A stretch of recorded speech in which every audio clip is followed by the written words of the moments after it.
A short time ago, the United States military began major combat operations in Iran. Our objective is to defend the American people by eliminating imminent threats from the Iranian regime, a vicious group of very hard, terrible people. Its menacing activities directly endanger the United States, our troops, our bases overseas, and our allies throughout the world. For 47 years, the Iranian regime has chanted death to America and waged an unending campaign of bloodshed and mass murder, targeting the United States, our troops, and the innocent people in many, many countries. Among the regime's very first acts was to back a violent takeover of the U.S. Embassy in Tehran, holding dozens of American hostages for 444 days. In 1983, Iran's proxies carried out the Marine barracks bombing in Beirut that killed 241 American military personnel. In 2000, they knew and were probably involved with the attack on the USS Cole. Many died. Iranian forces killed and maimed hundreds of American service members in Iraq. The regime's proxies have continued to launch countless attacks against American forces stationed in the Middle East in recent years, as well as U.S. naval and commercial vessels in international shipping lanes. It's been mass terror, and we're not going to put up with it any longer. From Lebanon to Yemen and Syria to Iraq, the regime has armed, trained, and funded terrorist militias that have soaked the earth with blood and guts. And it was Iran's proxy, Hamas, that launched the monstrous October 7th attacks on Israel, slaughtering more than 1,000 innocent people, including 46 Americans, while taking 12 of our citizens hostage. It was brutal, something like the world has never seen before.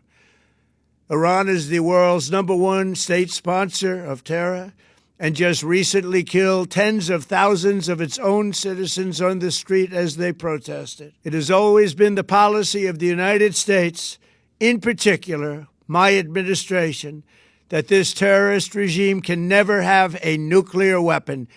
I'll say it again, they can never have a nuclear weapon. That is why in Operation Midnight Hammer last June, we obliterated the regime's nuclear program at Fordow, Natanz, and Isfahan. After that attack, we warned them never to resume their malicious pursuit of nuclear weapons, and we sought repeatedly to make a deal. We tried. They wanted to do it. They didn't want to do it. Again, they wanted to do it. They didn't want to do it. They didn't know what was happening. They just wanted to practice evil. But Iran refused, just as it has for decades and decades.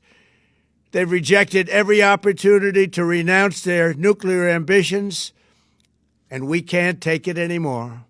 Instead, they attempted to rebuild their nuclear program and to continue developing long-range missiles that can now threaten our very good friends and allies in Europe, our troops stationed overseas, and could soon reach the American homeland.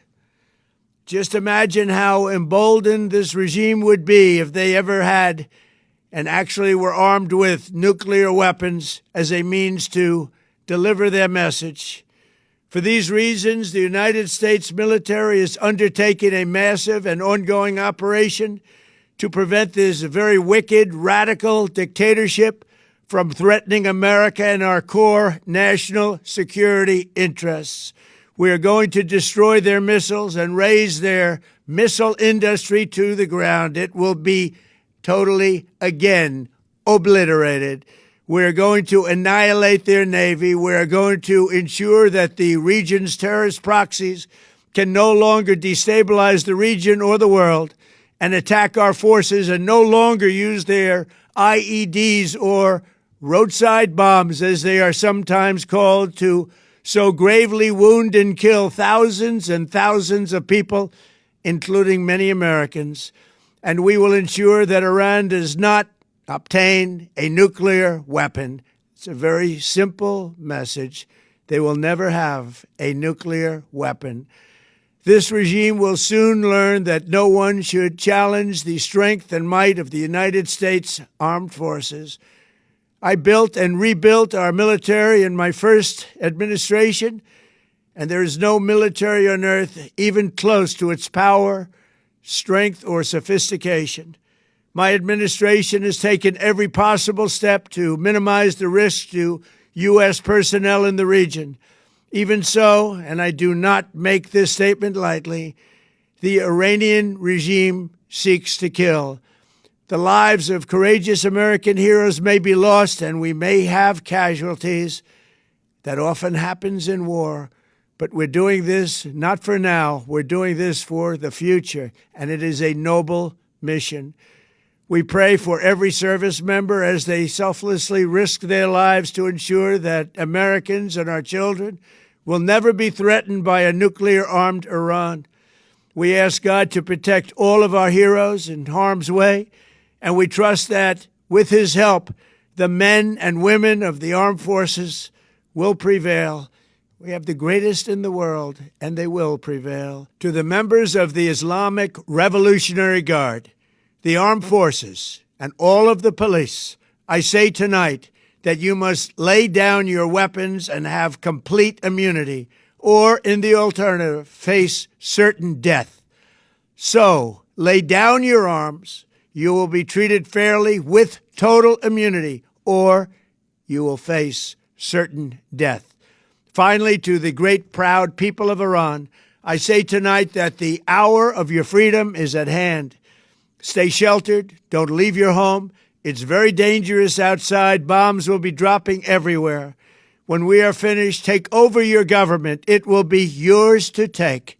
This will be probably your only chance for generations. For many years, you have asked for America's help, but you never got it. No president was willing to do what I am willing to do tonight. Now you have a president who is giving you what you want. So let's see how you respond. America is backing you with overwhelming strength and devastating force. Now is the time to seize control of your destiny and to unleash the prosperous and glorious future that is close within your reach. This is the moment for action. Do not let it pass. May God bless the brave men and women of America's armed forces. May God bless the United States of America. May God bless you all. Thank you.